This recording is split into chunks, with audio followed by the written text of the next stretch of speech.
Good morning. This is Mary from Rocky Mountain Gardens.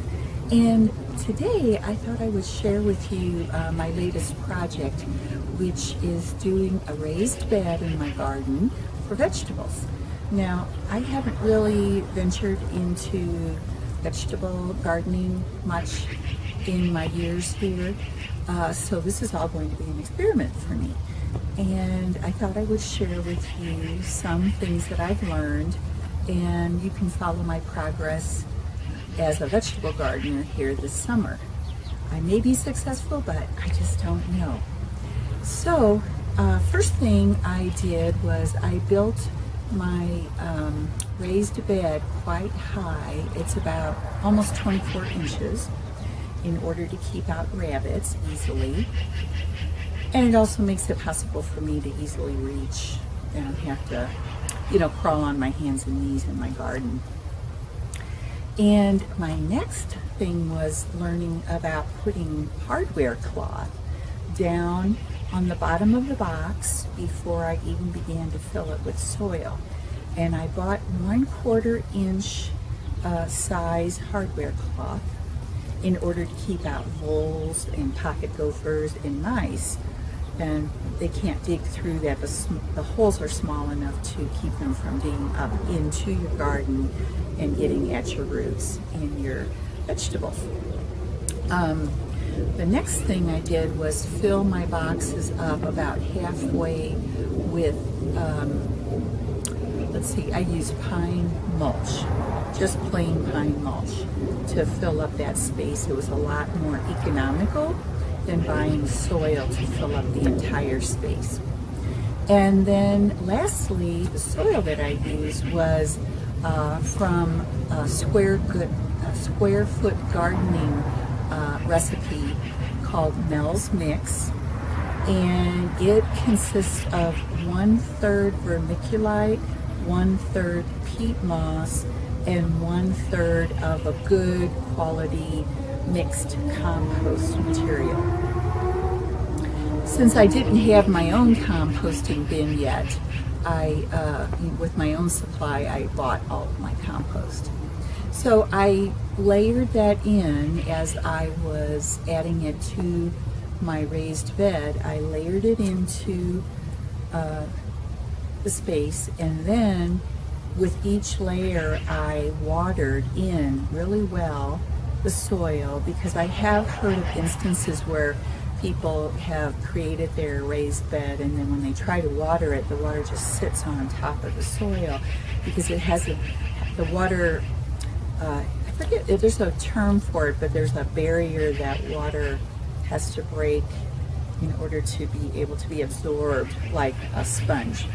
So I did thorough watering as I added layers of this mix, and I stirred it in with a pitchfork and a rake, and then just got it all prepared. So I'm hopeful this summer that my bed will be successful in producing a good crop.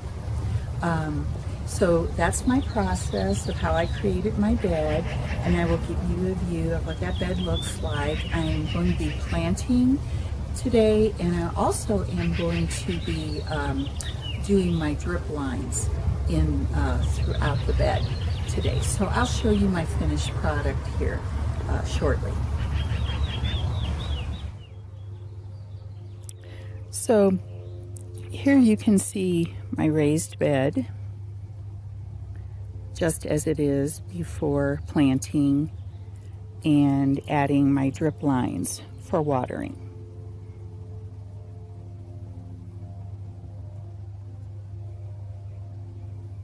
I wanted to share with you my completed raised bed. You can see here I have some tomato plants, some basil.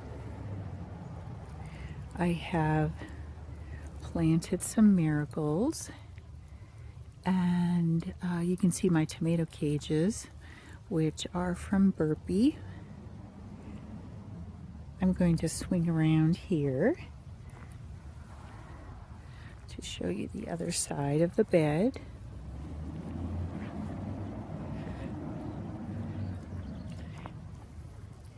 here I have planted quite a few seeds, and I'm not too hopeful about the success on them because really they were planted about a month too late.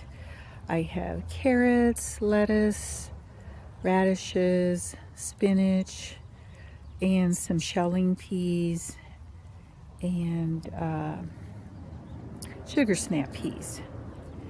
So it's an experiment. I kind of think I'm not going to have success with all of it, particularly the peas, since they are such a cool weather crop, and this has been a really warm spring already.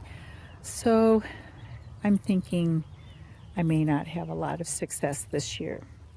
But that's okay. We have next year to continue planting and hoping for some successful vegetable gardening. So there's my bed, and just wanted to mention these tomato cages are made by Burpee. I got them on Amazon. They're very sturdy, and I do think I'm going to have success with my tomatoes since I bought plants. So I hope I get a good crop of them this summer.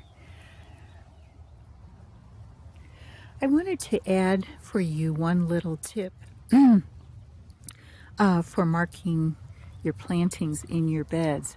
I purchased these large popsicle sticks from Walmart, and then just used a Sharpie pen to put the names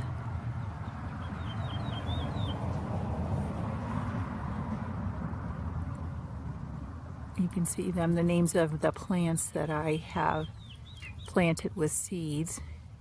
And it's just an inexpensive way to label your garden, and I highly recommend it. It's a great thing. So thank you for watching. Happy vegetable gardening. Until my next video. Bye.